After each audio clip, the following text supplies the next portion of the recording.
Amara was only 13 years old, but she carried herself with a quiet strength that most people twice her age didn't have. Every morning, she woke up early, dressed herself neatly, and walked to school with her white cane tapping gently in front of her. She was blind, but she had learned how to move with independence and confidence. Her ears caught details others ignored: the hum of a passing car, the echo of footsteps on the pavement, even the rustle of leaves on a windy morning. That afternoon, when the final school bell rang, the hallways filled with laughter, footsteps, and students rushing out into the sun. Amara packed her books carefully into her backpack and held her cane. She stepped into the familiar rhythm of her walk home, humming softly to herself. It was a tune her father taught her, steady and strong, like a heartbeat. Her father, Marcus Carter, had always told her, "Don't let blindness make you feel small. You're not weak, Amara. You see with your ears, your hands, and your heart. That's a power too." She repeated those words silently every day, especially when she sensed the laughter of other kids. She knew some of them mocked her. Sometimes she heard whispers, "Look, there goes the blind girl." Other times, they would try to move things in front of her path to see if she tripped. She tried not to let it hurt, but she was human, and it wasn't easy. On this day, the sun was bright, and the air felt heavy with the warmth of late afternoon. Amara's shoes tapped against the sidewalk. She knew exactly where she was, 3 blocks away from her home. On her left, there was the corner store with the loud bell that always rang when someone opened the door. On her right, she heard the bark of Mr. Johnson's dog behind the fence. Each sound marked her progress, like landmarks in her invisible map. But then, she heard something else. A cluster of voices, teenage boys behind her. Their laughter was loud and careless, the kind of laughter that made her skin prickle. She tightened her grip on the cane and kept walking. "Hey, look at her," one of the boys whispered, though he wasn't really whispering. "She can't even see us." Another voice chuckled. "Careful, she might have superpowers. Blind people hear everything, right?" Amara kept her chin up, pretending not to notice. But her ears caught every word, every mocking laugh. She remembered her father's training: when people try to shake you, hold your ground. Don't give them your fear. Fear is what they're looking for. Her steps stayed steady. She counted them in her head. 17 steps to the next corner. Then turn right. Suddenly, she felt a tug on her backpack. One of the boys had grabbed it from behind. She gasped but held tight. "Ah, come on," the boy laughed. "We just want to help carry it." Another voice joined, louder. "Maybe we'll read your homework for you. Can you even do it without seeing?" Her heart thumped, but she stayed calm. "Give it back, please," she said firmly, her voice steady. But instead of listening, they tossed her backpack between each other, laughing as she turned her head, trying to follow the sound. She reached out with her hands, but the air was empty. Every time she thought she knew where it was, the bag whooshed past her ears to another boy. Her cane tapped against the ground as she moved carefully. They thought she was helpless, stumbling. One boy even kicked a pebble toward her feet, trying to trip her. But Amara's reflexes were sharp. She shifted her balance quickly and stayed on her feet. That moment surprised them. "Whoa, she didn't fall," one of the boys muttered. "Lucky," another said, shrugging. But it wasn't luck. Amara had trained for years with her father. Though he was gentle at home, he was also a retired Navy SEAL, a man who had spent 2 decades in the most demanding military training on Earth. He had taught her to listen, to really listen. He had trained her to sense changes in air, footsteps, even the direction of a sound. She couldn't see, but she had built another kind of strength. Still, she didn't like being the target of their games. Her face felt hot, but she refused to cry. Crying would only make them laugh more. "Please give me my bag back," she said again, keeping her tone calm. "It's not funny." But they didn't stop. One of the boys said, "You know what? Let's see if she can find her way without her magic stick." He reached forward and tried to kick her cane from her hand. She tightened her grip and moved it quickly aside, shocking him. "Man, she's fast," another boy laughed. But then, from across the street, a pair of watchful eyes had already noticed what was happening. Mr. Lewis, a neighbor who lived near Amara, saw the group surrounding her. His face tightened. He knew Amara's father well. He knew Marcus Carter was not just any father, he was a Navy SEAL veteran who had dedicated his life to teaching discipline, courage, and respect. Without wasting a second, Mr. Lewis pulled out his phone and dialed Marcus's number. "Marcus," he said quickly, "it's Amara. Some boys are bothering her, down by Maple Street. You'd better come." On the other end, Marcus's voice was calm but sharp. "I'm on my way." Back on the sidewalk, Amara stood still, gripping her cane and listening. She thought of her father's words again, "When you feel surrounded, don't let the world close in. Stand tall, even if you can't see them." The boys didn't know it, but their fun was about to end in a way they would never forget. Amara stood quietly on the sidewalk, her white cane steady in her hand. The boys still surrounded her, tossing her backpack between them like it was a game. Their laughter echoed against the walls of the narrow street, bouncing around her ears. She didn't move wildly or panic, she stayed calm, listening carefully, trying to catch each sound. One of the boys, taller than the rest, stepped closer. He bent down slightly so his face was near hers, even though she couldn't see him. "What's wrong? Can't find your bag?" he teased, shaking the zipper of her backpack so she would hear the jingle. Amara turned her head toward the sound. Her father had trained her to notice not only voices but the way air shifted when someone moved. She felt his presence, smelled the faint scent of gum he was chewing. But she didn't show any sign of fear. "Please give it back," she said again, her tone firm but calm. The boy laughed and stepped away, tossing the bag to his friend. Another boy caught it, but instead of holding it still, he raised it over his head and shouted, "It's right here. Can you reach it?" The group broke into more laughter, each trying to outdo the other in cruelty. But what they didn't see was that Amara's patience wasn't weakness, it was strength. Her father had told her, "Bullies feed on reaction. When you don't give them what they want, they run out of power." Even so, inside her chest, her heart was beating fast. She could hear the thump of her pulse in her ears. She wanted to be strong, but she was still just a girl. The boys moved closer, circling her like a pack.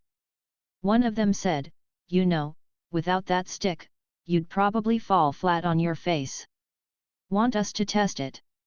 He nudged her cane with his shoe. Amara pulled it back quickly.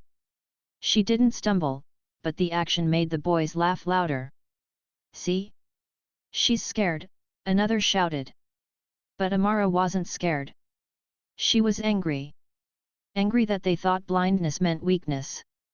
Angry that they believed cruelty was funny. She lifted her chin and said, "You think you're strong because you can see. But you don't know what strength is." Her words silenced them for a moment. Not because they believed her, but because they weren't expecting her to speak with such calmness. Then the tall boy snorted. "Big words for someone who can't even walk home without a stick." They laughed again, but the sound didn't last long.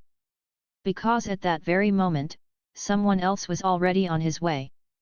Marcus Carter had received the call from Mr. Lewis. He had been working in his garage when the phone rang. The moment he heard that Amara was being bothered, he dropped his tools, grabbed his keys, and moved with the speed of a man trained for emergencies. Marcus wasn't just any father. He was a retired Navy SEAL who had served his country in missions that most people couldn't even imagine. He had been in deserts, jungles, and oceans, facing dangers head-on. And now, the only mission that mattered to him was protecting his daughter. His truck pulled into the side street within minutes. He spotted the boys immediately. Their body language was clear, taunting, circling, laughing at a smaller figure in the middle. His eyes narrowed, but he didn't rush out in anger. Years of discipline had taught him to stay calm, to control his energy. He stepped out of the truck and walked toward them. His steps were steady, deliberate. He didn't need to shout. His presence alone was enough to shift the atmosphere. The boys didn't notice him at first. They were too busy laughing. But Amara did. She didn't hear his truck door slam, she heard the rhythm of his boots on the pavement. Her lips curved into a small smile. She knew that walk anywhere. "Dad," she whispered softly, relief flooding her heart. One of the boys finally turned and saw Marcus approaching. His face paled. Guys," he muttered. The others turned too. They froze. Marcus was tall, broad-shouldered, with the calm but commanding aura of someone who had seen real battles. His expression wasn't angry, it was controlled, but his eyes were sharp, focused directly on them. "Give her bag back," Marcus said, his voice deep and steady. Not a shout, not a threat. Just an order. The tall boy held the backpack in his hands, his mouth suddenly dry. For a moment, he thought about running. But Marcus's gaze held him in place. Without a word, he dropped the bag on the ground and stepped back. "Good," Marcus said, his tone unchanged. "Now step away." The boys obeyed, shuffling backward. None of their earlier confidence remained. They had teased a blind girl, but standing in front of a Navy SEAL, they felt small. Amara bent down, found her bag with her hand, and lifted it over her shoulder. She stood tall, cane in one hand, backpack on her shoulder. Marcus looked at the boys again. "You think blindness makes her weak?" he asked. "You're wrong. She sees more than you do." The boys didn't answer. Some looked at the ground. Others avoided his gaze. Marcus took a step closer, his voice calm but firm. "Do you know what real strength looks like? It looks like getting up every morning, knowing the world will laugh at you, and walking tall anyway. My daughter does that every single day. What about you?" The street was silent. Only the sound of a bird on a telephone wire filled the gap. One boy tried to laugh, but the sound cracked and died in his throat. None of them had a comeback. Marcus turned to his daughter. "Amara, are you okay?" She nodded. "I'm fine, Dad." Her voice was steady, just like his. He gave her a proud look. She had handled herself well before he arrived. She had remembered his lessons. Then he turned back to the boys. "You will remember this moment. You will remember the day you thought mocking someone weaker made you strong. And you will remember how wrong you were." The boys swallowed hard. They didn't dare move. Amara lifted her chin, her cane tapping lightly as she stood beside her father. She didn't need to see their faces, she could feel their silence, the shift in the air, the way their laughter had died. For the first time that afternoon, she felt in control again. And for the boys, the fun was over. The street was unusually quiet. The boys who had been laughing only minutes earlier now stood frozen, staring at the tall man before them. Marcus Carter didn't need to raise his voice or make threats, his calm presence was enough to change the atmosphere completely. Years of Navy SEAL discipline had taught him the power of control, and he was using it now. Amara stood by his side, her cane lightly tapping the ground, her backpack safely slung across her shoulder again. Though she couldn't see the boys' faces, she could feel their silence. Their earlier mocking energy had vanished, replaced by unease. Marcus studied each of them, his sharp eyes moving from one to the other. "You thought this was funny," he said quietly. "You thought teasing someone weaker made you strong. But what you showed me today is weakness." The boys shifted uncomfortably. None of them wanted to meet his eyes. Marcus took another step closer, his tall frame towering over them. "Do you even know who I am?" he asked. His voice was calm, but the weight in it made them feel small. The tallest boy, the one who had grabbed Amara's backpack earlier, swallowed hard. "And no, sir," he stammered. Marcus's lips pressed into a thin line. "I'm Marcus Carter. I served as a Navy SEAL for 20 years. I've been in deserts where the heat could burn your lungs, jungles so dark you couldn't see your own hands, and oceans where one mistake meant death. I've faced enemies who wanted nothing more than to break me. And yet, none of them ever made me as disappointed as I am right now, watching you boys laugh at my daughter." The boys' faces drained of color. They hadn't expected this. Amara listened carefully, her heart swelling with pride. She knew her father didn't like to talk about his Navy SEAL days often. He was humble, quiet about his service. But when he chose to speak about it, his words carried authority, like stone. Marcus's voice softened slightly as he looked at Amara. "She walks this path every day. She knows every step, every sound, every detail. You think blindness is a weakness, but let me tell you something, she is stronger than most people you will ever meet. She has courage. She has discipline. And she has more respect in her little finger than all of you showed today." The boys glanced at each other nervously. Marcus paused, then said, "Amara, show them." She tilted her head, listening. She could hear their breaths fast, uneven, heavy with fear. She could hear the faint scrape of sneakers on the pavement as they shifted from foot to foot. Slowly, she raised her hand and pointed to one boy. "You," she said firmly. "You're the one chewing gum. I can hear it when you swallow." The boy's mouth dropped open. He spit the gum out nervously, his cheeks burning. Amara turned slightly and pointed at another. "And you're the one who keeps shuffling your feet. You're nervous." The boy's eyes went wide. He stepped back quickly, shocked that she could sense him so clearly. Then she turned to the tallest boy, her chin lifting proudly. "And you're the one who grabbed my backpack first. You breathe heavier than the others." The tall boy's face turned red. He stuttered, How did she?" Marcus stepped forward again. "You see? She doesn't need eyes to know who you are. She listens. She feels. She observes. That's more skill than any of you showed today." The boys were silent now. Not one of them dared to laugh. Marcus let the silence stretch for a moment. Then he said, "I'm not here to scare you. I'm here to teach you. Because if no one teaches you now, you'll grow up thinking it's fine to laugh at others. And someday, you'll regret it." He crouched down slightly so he was eye level with the group. His voice was steady, almost fatherly. "Strength isn't about mocking. It isn't about making someone else small so you feel big. Strength is about protecting, respecting, and lifting people up. The world has enough cruelty already. Don't add to it." The boys shuffled again, guilt written across their young faces. Amara stood quietly beside her father, her chin lifted. She wasn't trembling anymore. She wasn't worried. She felt safe. She felt proud. Marcus rose to his full height again. "Now listen carefully. You will return home today and think about what happened.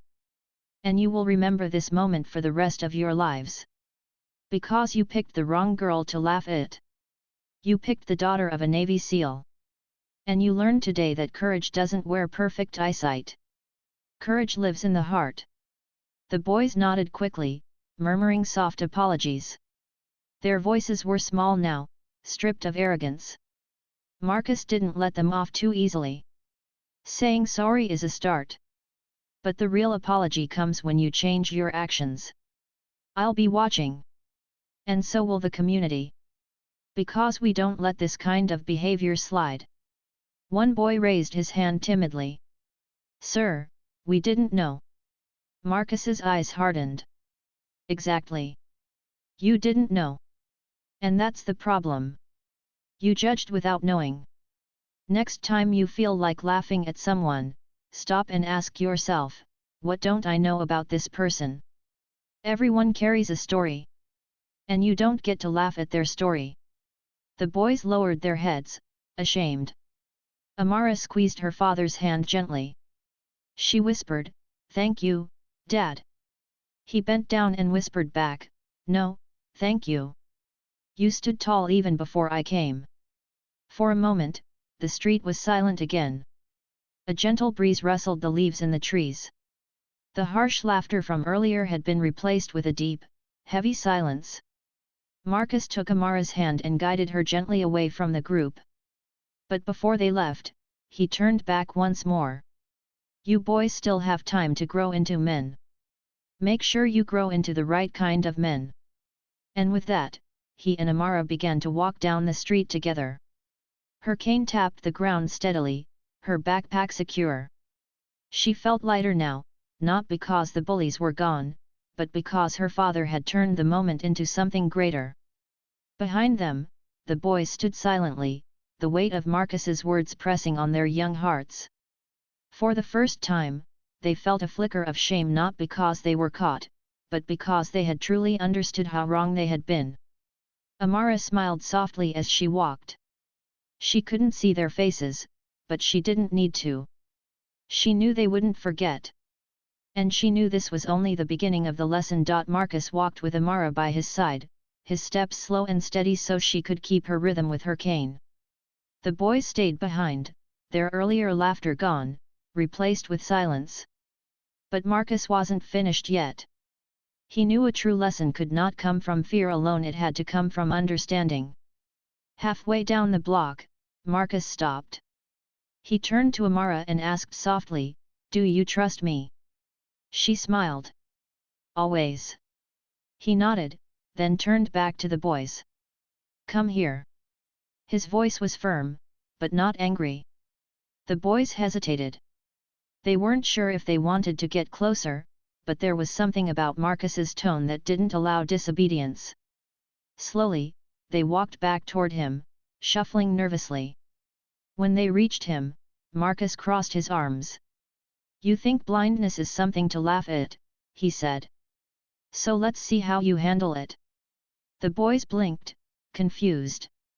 Marcus pulled a small bandana from his pocket, the kind he used for workouts. He held it up. "You. The tall one," he said. "Come here." The boy stepped forward reluctantly. Marcus tied the bandana gently over his eyes, making sure it was snug. "Now," he said, "try to walk 10 steps forward without looking." The boy laughed awkwardly. "That's easy." He took his first step. Then another. On the third, his foot caught on a crack in the sidewalk, and he stumbled. He stretched his hands out blindly, his face panicked. His friends laughed nervously, but it wasn't the same kind of laughter from before. It was uneasy. "Keep going," Marcus ordered.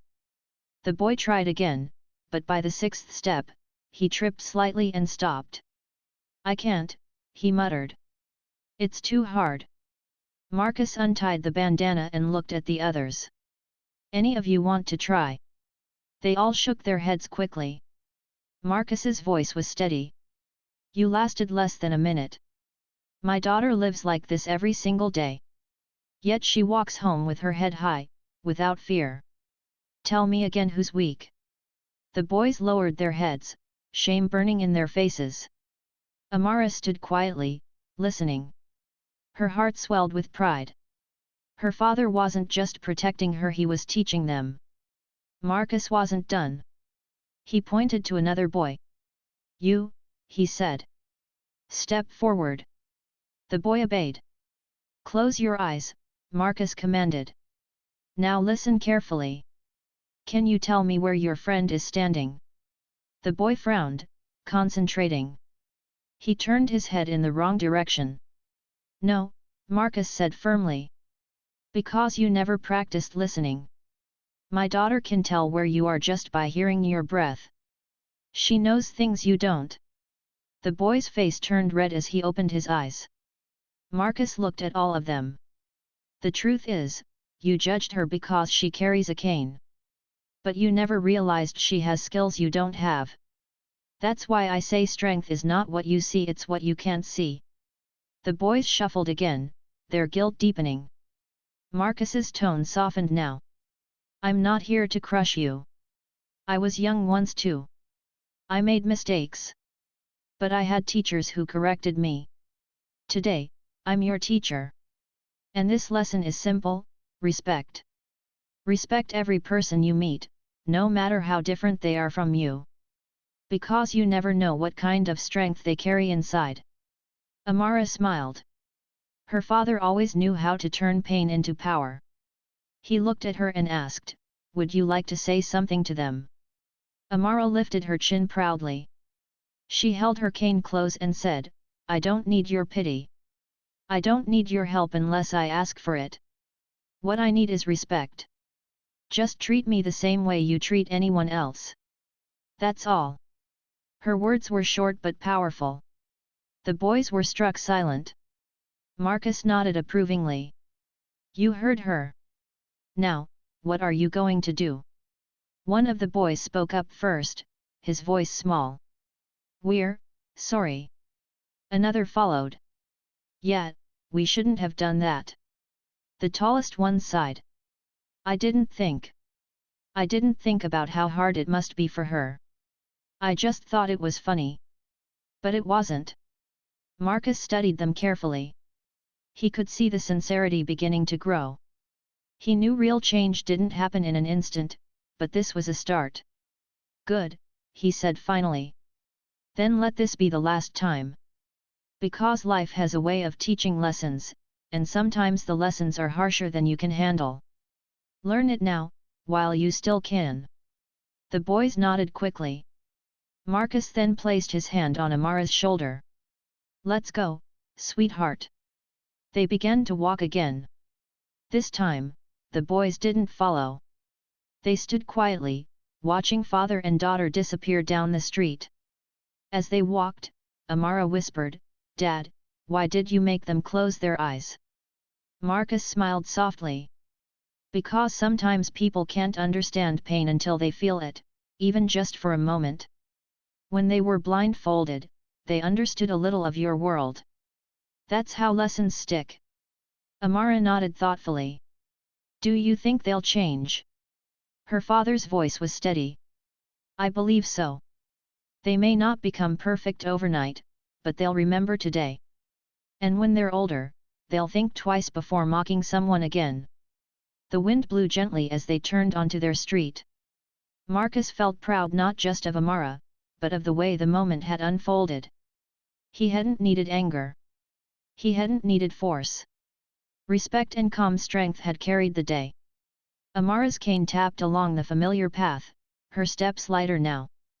She wasn't carrying only her backpack, she was carrying dignity. And she knew her father had given the boys something no one else had, a chance to grow better.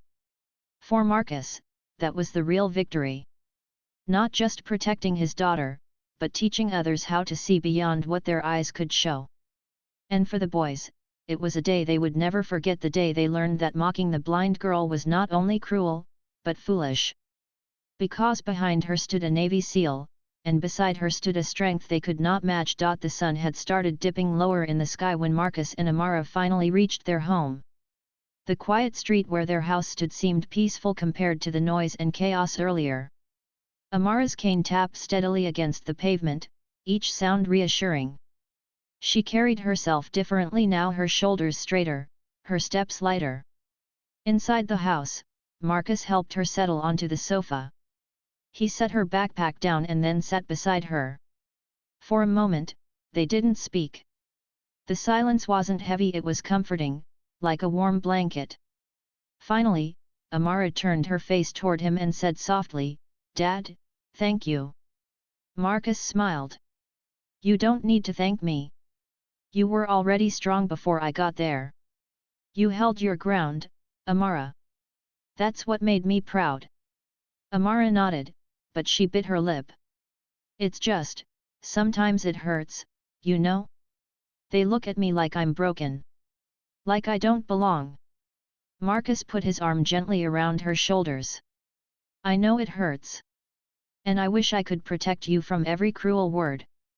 But you showed today that you don't need protecting all the time. You defended yourself with your courage.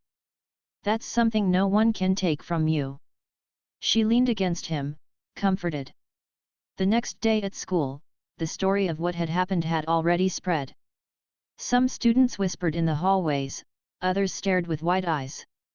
A few even came up to Amara and said kind words, their voices filled with respect.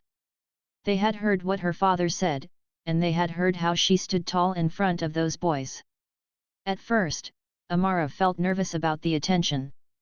She didn't want to be seen as a hero or as a victim. She just wanted to be herself.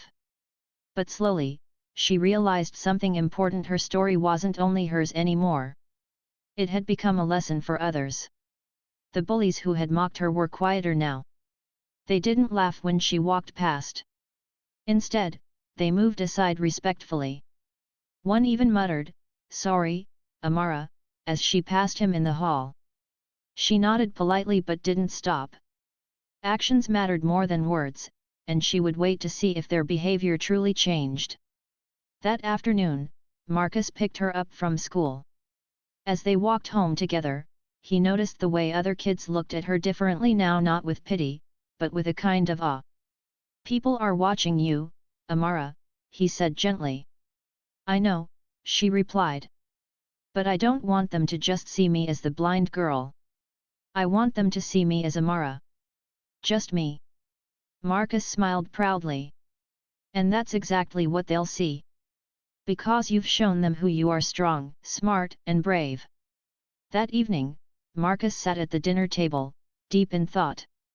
He had spent years in the Navy, facing challenges most people would never know. Yet he realized that the hardest battles were not always fought on foreign soil. Sometimes, the hardest battles were the small ones at home, the battles of respect, dignity, and kindness.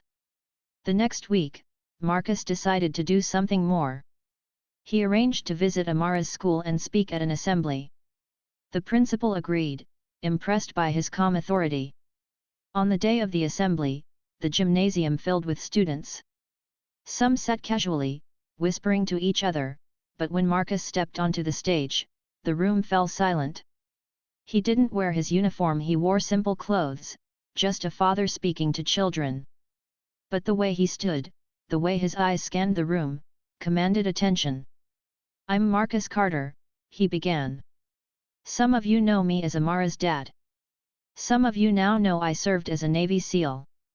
But today, I'm not here as a soldier. I'm here as a father, and as someone who wants you to understand what real strength is." The students leaned in, curious. "Strength," Marcus continued, "isn't about muscles or eyesight or popularity. It isn't about who can laugh the loudest or who can make others feel small. Strength is about respect.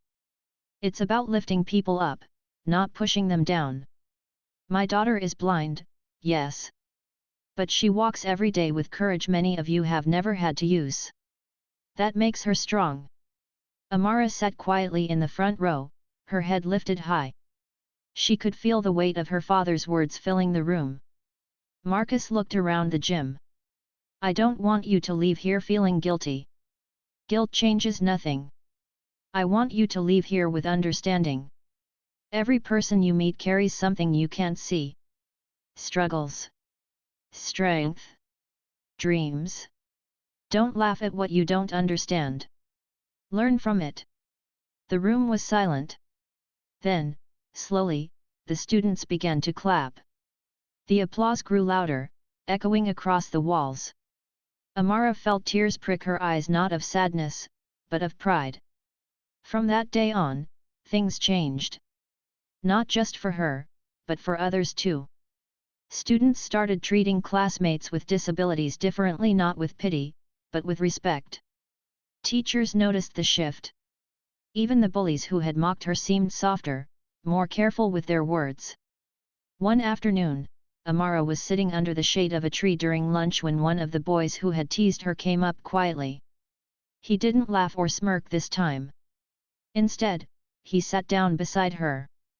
I just wanted to say, he muttered awkwardly, I was wrong. I thought making fun of you made me look cool. But it didn't.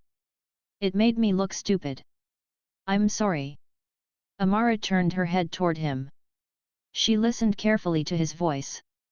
He sounded sincere. She gave a small smile. Thank you, she said simply. The boy nodded and walked away. And for the first time, she believed things might really change. Months passed, but the lesson stayed. Amara continued her life with dignity.